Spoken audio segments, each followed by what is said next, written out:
Maximum लोगों के मन में यह है कि कोई लॉकडाउन तो लगने नहीं जा रहा है। मैं सबसे पहले ये क्लैरिफाई करना चाहूंगा कि कोविड की सिचुएशन इवॉल्विंग रहती है। हमारी इकोनॉमी और बाकी चीजों को देखते हुए जो है अभी जो सिचुएशन है वो एडमिनिस्ट्रेशन को लगती नहीं कि लॉकडाउन करने की है। हो सकता है आगे अगर सिचुएशंस वर्स हो तो उस समय अप्रोप्रिएट टाइम पर अप्रोप्रिएट डिसीजन लिया जाएगा, लेकिन अभी जो मैक्सिमम लोगों के मन में, इंक्लूडिंग आपके भी मन में होगा कहीं यहाँ फिर से लॉकडाउन तो नहीं लगने जा रहा है, तो मैं उसमें नेगेटिवली रिप्लाई करता हूँ कि अभी एडमिनिस्ट्रेशन का कोई ऐसा ये नहीं है। लेकिन जो सिचुएशन मुल्क के दूसरे स्टेटों में हो रही है जो सेकंड वेव के चलते, वो सिचुएशन हमारे यहाँ भी डेफिनेटली उभर करके सामने आ रही है। और ये हो सकता है वो उतनी गंभीर नहीं है, सीरियस नहीं है, लेकिन हमने उसको टाइमली एक्स्ट्रा प्रिकॉशंस के साथ, एक्स्ट्रा प्रिपरेशंस के साथ रिस्पॉन्ड करने की जरूरत है। और उसी की एक कड़ी के चलते, उसी के एक स्टेप्स के चलते सोचा कि आपके साथ रूबरू हो और जो है आप भी पब्लिक में जो कोविड रिलेटेड पिछले साल जो ये था, काफी डर भी था, डर का ना होना या होना उस बात पर निर्भर करता है कि उससे आपको क्या रिजल्ट मिल रहा है। डेफिनेटली मेरे ख्याल से आप उसमें जानते हैं। मैं इस हैंडआउट के जो ब्रीफ हाइलाइट्स है वो पढ़ना चाहूंगा, ज्यादा डिटेल में नहीं जाता हूं। बेसिकली कोविड जो है 3 स्टेजेस से ब्रॉडली कोविड की सिचुएशन गई है। पहला स्टेज था पिछले साल जब हमने कुछ ना देखते हुए लॉकडाउन किया।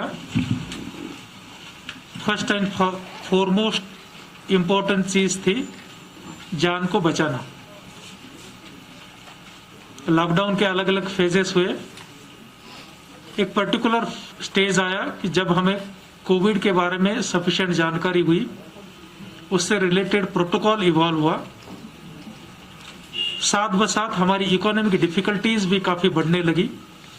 उससे चलते अनलॉक के फेजेस आए जिसमें जान भी जहान भी दोनों जो है साथ में रखते हुए वो फेजेस को इम्प्लीमेंट किए।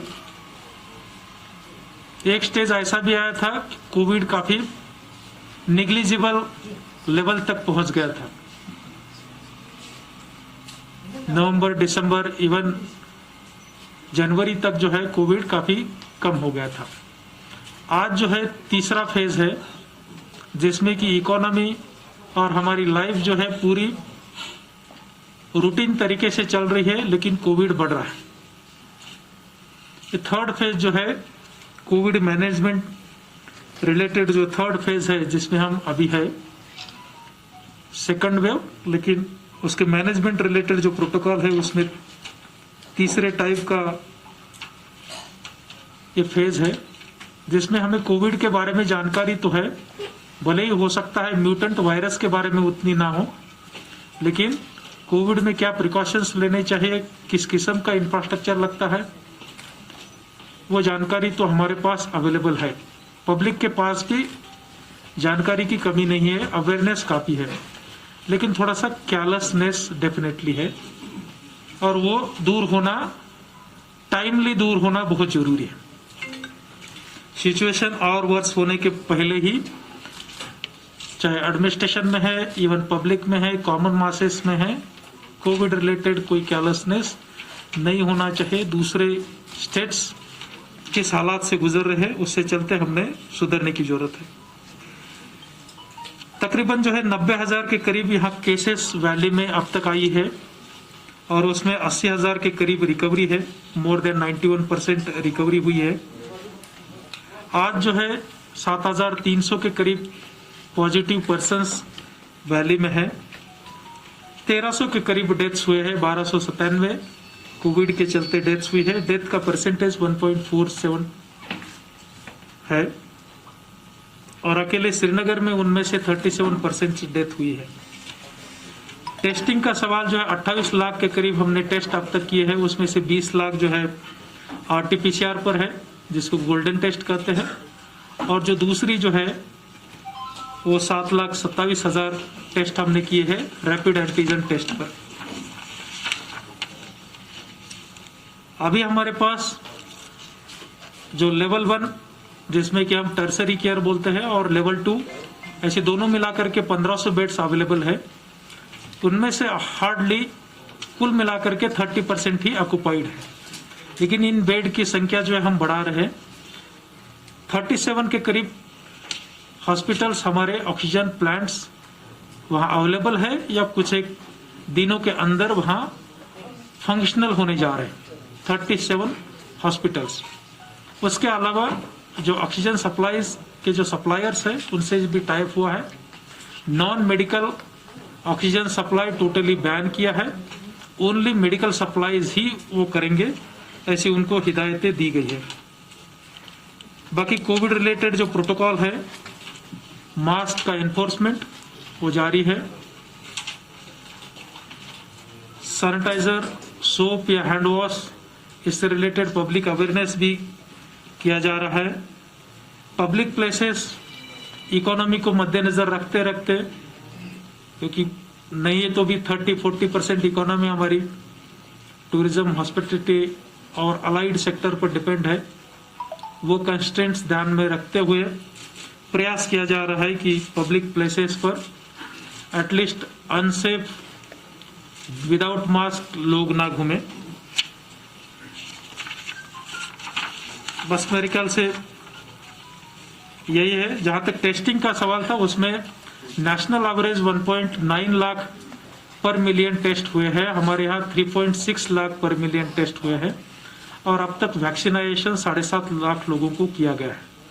तकरीबन 10% लोगों को वैक्सीनेशन यहाँ वैली में किया है। 75 लाख पॉपुलेशन में से 7.5 लाख पॉपुलेशन जो है वैक्सीनाइज्ड है, और वैक्सीनेशन को और भी आगे बढ़ावा दिया जा रहा है। मेरे ख्याल से आप डायरेक्टर साहब बोलेंगे, आप कैसे क्वेश्चन पूछना चाहेंगे? डायरेक्टर साहब आप बताएं थोड़ा सा ब्रीफ में, फिर वो शेर Kashmir institute of medical sciences इस वक्त सिर्फ नॉन कोविड को ही नहीं बल्कि कोविड पेशेंट्स को भी ट्रीट कर रहा है।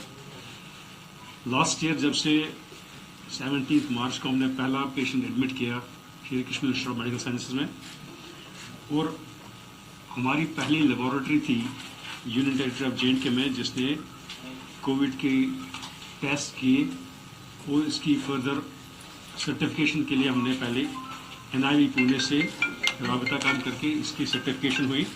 उसके बाद से शेर Kashmir institute of medical sciences की जो वायरोलॉजी लेबोरेटरी है वो सारी यूनियन टेरिटरी में सबसे आगे है।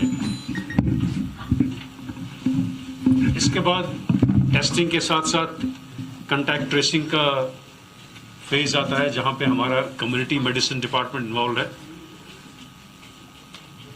द नेक्स्ट स्टेज ट्रीटमेंट के हवाले से हमारे पास शेर Kashmir institute of medical sciences में हमने 260 बेड्स कोविड मैनेजमेंट के लिए डेडिकेट किए हुए हैं।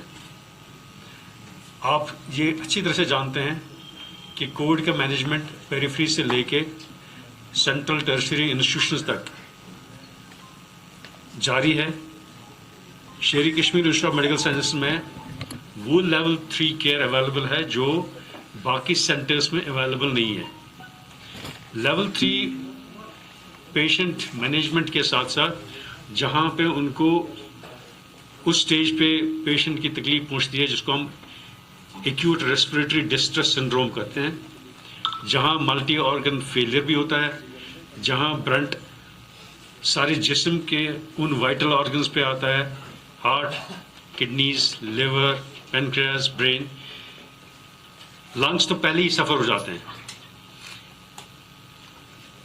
ये मल्टी मोडालिटी ट्रीटमेंट देने के लिए शेर Kashmir institute of medical sciences में जो इंटेंसिव केयर फैसिलिटीज़ हैं, जो हाई डिपेंडेंसी केयर फैसिलिटीज़ हैं, हमने इसमें नॉन कोविड पेशेंट्स के लिए एक खास चंक रखा हुआ है और कोविड मैनेजमेंट के लिए हमने ये intensive care facility infectious diseases block IDB जिसको हम कहते हैं वहाँ पे मखसूस करके रखा है। इसके अलावा जैसे भी पेशेंट लोड बढ़ता जा रहा है, हमने शेर Kashmir institute of medical sciences की A विंग को, जहाँ पे हमारा एक ग्राउंड फ्लोर में सर्जिकल ऑब्जर्वेशन वार्ड आता है, फिर 1A, 2A, 3A, 4A, 5A और 6A तक जाते हैं हम लोग।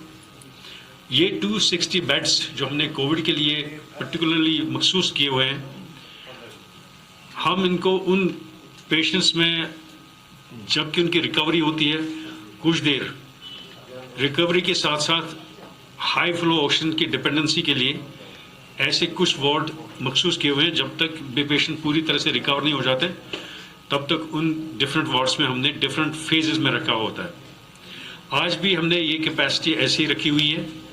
हम नॉन कोविड मैनेजमेंट में जिसमें कैंसर या हार्ट अटैक्स, स्ट्रोक्स जैसे तकालीफ हैं, हम उन चीज़ों को भी डील करते आ रहे हैं।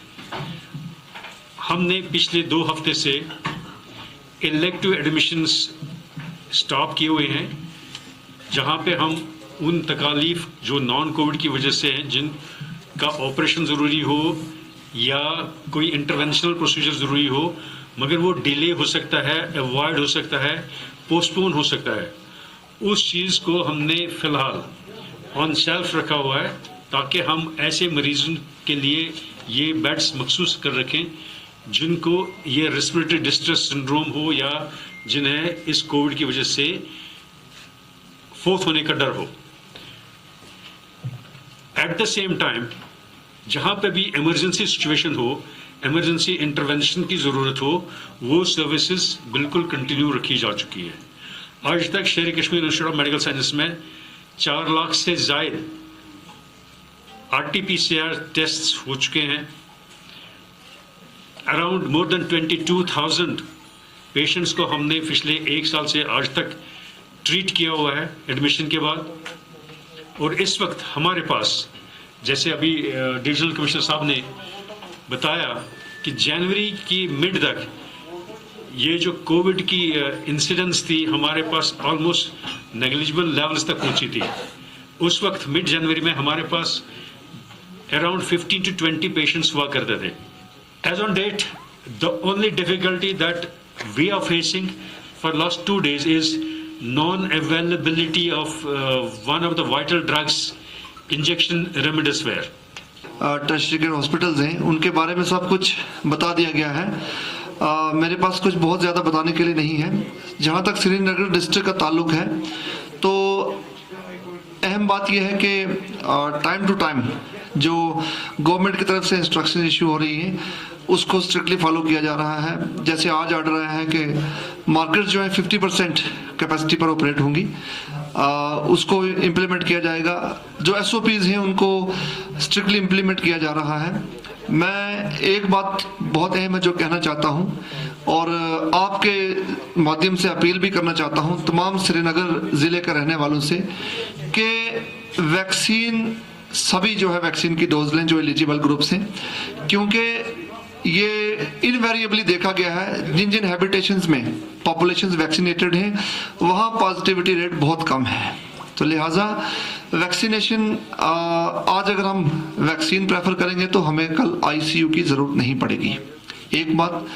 और दूसरा ये कि जो SOPs फॉलो करने का जहाँ तक ताल्लुक है, तो SOPs फॉलो करना कोई सजा ना समझा जाए, इसको पनिशमेंट की तरह ना लिया जाए, बल्कि इसको अपनी एक जिम्मेदारी समझा जाए। और मैं ये कहना चाहूँगा कि इस वायरस से लड़ने के लिए, इस वबा के खिलाफ जो जंग छिड़ी हुई है, जो जंग हमने छेड़ी हुई है, उसमें सिर्फ गवर्नमेंट की ही जिम्मेदारी नहीं है बल्कि पूरे समाज की रिस्पॉन्सिबिलिटी है। और जब तक हम इसको कलेक्टिव रिस्पॉन्सिबिलिटी नहीं समझेंगे तब तक हम ये जंग नहीं जीत सकते। ये पब्लिक, ये जो पेंडेमिक है, इसमें अवाम ने खुद लड़ना है और गवर्नमेंट शाना बिशाना खड़ी है और हमारी जो शेयर्ड रिस्पॉन्सिबिलिटी है उसको हम पूरा अपनी जिम्मेदारी को समझकर आगे बढ़े। बहुत बहुत शुक्रिया।